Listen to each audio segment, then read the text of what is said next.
It is okay to mix your politics with your fiber art or any craft in general. Today I'm giving my thoughts on why I think it's okay for you to speak out and involve politics when creating on the internet or in real life. Art is political. Everything that you do, everything that you consume, and everything that you use in your day to day is political. And that is why I think, as an artist or just a crafter yourself, you have a lot of sway and a lot of pull on what you can do with your art, and why I think it's not inappropriate to combine the two. Right now, we live in a very politically charged country in America, but also this impacts the world. We are living in a globalized kind of society, and our art can do a lot when it comes to politics. You don't need my permission to do these kind of things, but I do think it's important to at least say this out loud. One quick Google search, and you'll see articles already trying to tell people do not mix art with politics, and you might have anecdotal evidence as well. I remember when I first started saying anything about politics, a lot of people would tell me, don't do that. It's going to hurt your brand. You're going to lose business opportunities. It'll be part of your digital footprint, this, that, and the other. Any reason to keep quiet and just focus on the art. But I heavily disagree with that. I think it's important to be able to talk about your politics with your art. I feel like the fact that you are a crafter and making beautiful things is more of a reason to even talk about politics in general, especially now when we want to bring up politics for the good of the world. Why are you demonized for that? Why are you, as an artist, all of a sudden in this category where you have to stick to the art and you're not allowed to speak on things that impact you and your community? If anything, since you do have a community, since you do have a craft, since you are involved with other folks, it's more important than ever to let people know that you are a safe place. I do want to give a disclaimer though, and I do want to recognize my privilege. I am a white man, and I know that there are repercussions for me speaking out might not be as harsh for other people depending on their geographical location or their external appearance. So please, with the advice that I'm giving today, please try to recognize where you are at and how it might look different for you. However, I still stay true to the fact that you can use your art, and if you are someone who wants to speak out against what you see, such as the billionaire class taking over the United States of America, or any other political things within your local area, you're definitely allowed to, and it's in your right to do so. The first reason I believe that it is okay to be mixing your politics with your art, the digital footprint of it all. I know that's one of the reasons that people say, oh, don't mix business, don't mix art with politics because your digital footprint, blah, blah, blah. But what's wrong with that? We look at history and we wonder, the rise of other fascist governments. You think to yourself, where were the people who were standing up for them? Where's the documentation? Right now, we have documentation of where you stood during this very volatile time, very dangerous time in American politics and just global politics as a whole. You're allowed to have that digital footprint. And I think you'll be proud of yourself for at least saying something during these times. Your art is one thing, and I'm glad that it's going to keep persisting, but your voice is another, and combining the two should not be a shame. I really understand the kind of fear or hesitancy that you may have thinking about future opportunities. It is kind of worrisome to know that in the future, if I apply for certain roles or opportunities or jobs, they're going to be looking at my social media page. They're gonna see that I might be kind of a divisive presence online, and that is probably going to impact me, but I'm not really caring at this point. I don't know, it seems like people who are so proud about Trump and this administration, things are so proud and loud about it. Why can't people who are upset be just as vocal? Because we look at history, and what is the common denominator? It's always art. It's always about the performances that were done. It's always about these historic art pieces that moved people to anger, to tears, to just move. And I think we need to consider what art is and what it can do for everybody. You're in a fascinating position where you are able to create really beautiful things, and this acts as a form of communication. Some people are either just kind of dumb. That is all by design. The American education system wants people to be not the brightest tools in the shed, or maybe they're just uninformed. Maybe they just don't have the best kind of news outlets. So being able to be an artist and just inform people is a really powerful thing. You don't have to have a yelling fight. That is not what politics has to be. But if you can just inform people and just share certain resources, share your beliefs, share your whys and hows, that can go a long way with helping people who are just uninformed. With your art, it's a different form of communication. I can only speak as an American right now, but in America, These conversations are just hard to have. I'm sure a lot of you have, tried to have conversations pre and post election, and they just don't seem to go anywhere. So, you could be someone like me who is explicitly saying it through my videos. That's definitely one way of doing it. And, maybe that doesn't work for you. Maybe you want to speak out, but it doesn't have to be so direct. There are ways that you can make art that will have a political statement without necessarily having to say it word for word. For example, giving back to your community, to those less fortunate, even subliminal messaging within your art. A lot of people get on social media to go look at art, to be distracted, to escape from all this like madness that's happening around us. And I think that's fair. And sometimes too much political content can just be really hard on our soul, and it's hard to avoid right now. So being able to give people kind of that escape with your art while sprinkling it in is totally valid.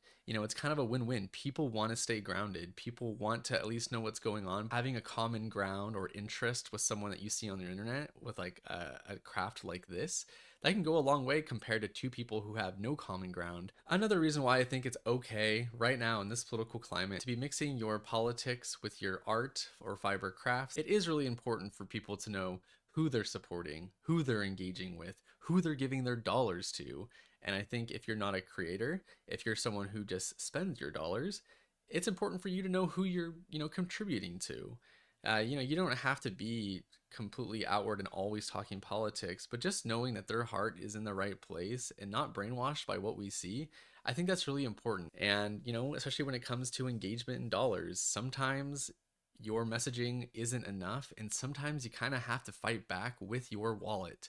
So, if people aren't willing to take a stand or anything, that is going to impact them. And if they're going to be, kind of on the fascist side of things, if they're going to be loud and proud about it, at least you know where they stand and they're being honest about it. So I think that's another reason why it's really important in this kind of division statehood that we live in. I don't love the division. I know that it's in my heart right now, though. The will of the people voted for hate and division, and unfortunately, that is what I'm going to give back. However, when it comes to division, if you are willing to learn, to exercise your crafts, and just try to be more informed, there's still room to grow. And I'm not really a subscriber to completely canceling people just because of one thing.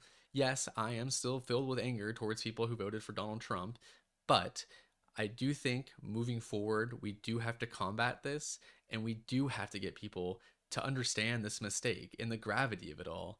So, you're allowed to, you're allowed to forgive, but you don't have to forget. And that is a stain that a lot of people are going to have to live with. But we do have to think about the future, and it is okay to at least bring people in than always pushing out.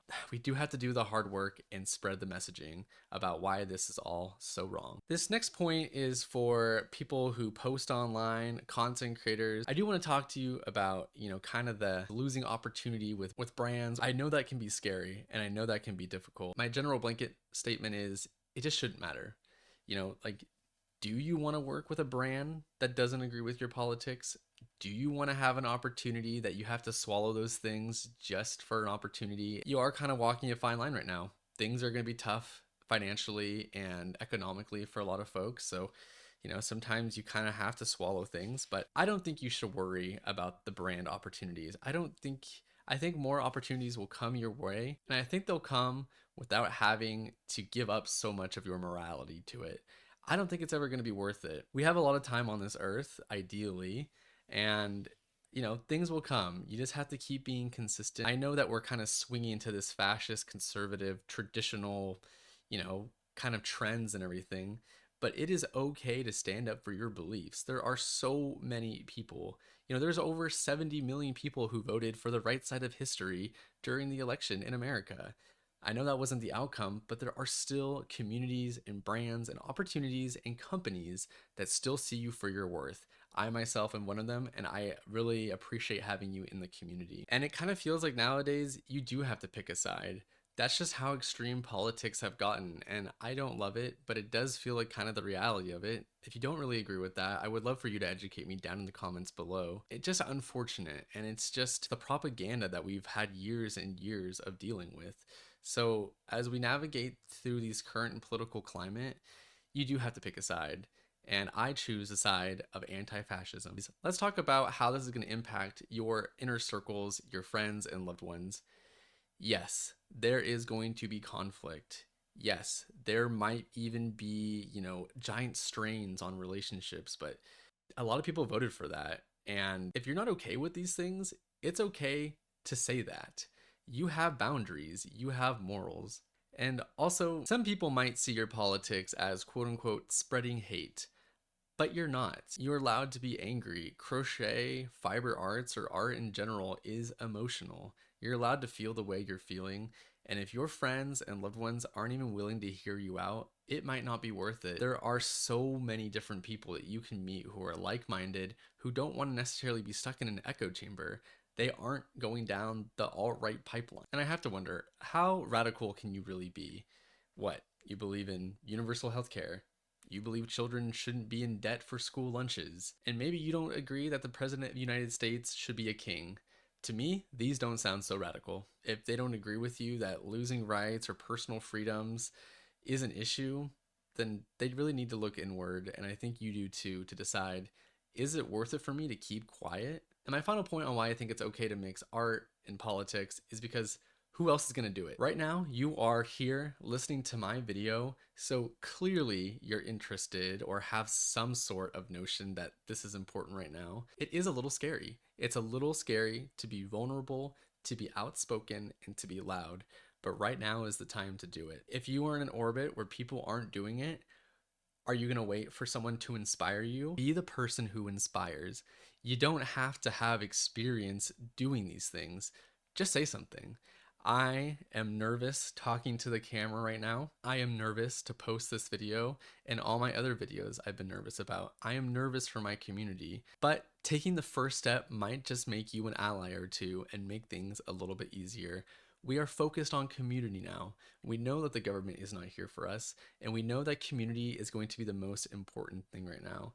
So just think to yourself, within your orbit, whether you have a social media following or not, or even just your interpersonal relationships, who is the one to speak first? Who is the one to stand up for what is right? And if you might be wrong, but your heart is in the right place, but people accept you with grace and educate you, you are still learning. And knowledge is power, and learning is going to be one of the most important things that you can do during the Trump administration. So thank you so much for watching this video today and listening to me kind of ramble on why I think it's okay for you to mix your politics with your creative endeavors.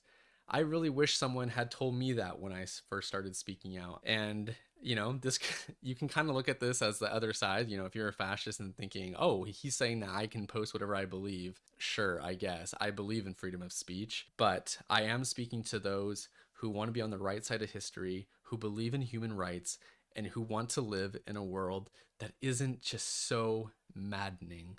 Thank you so much for watching. Really appreciate it. Please consider subscribing and liking the video, and I will see you for the next one. Thank you.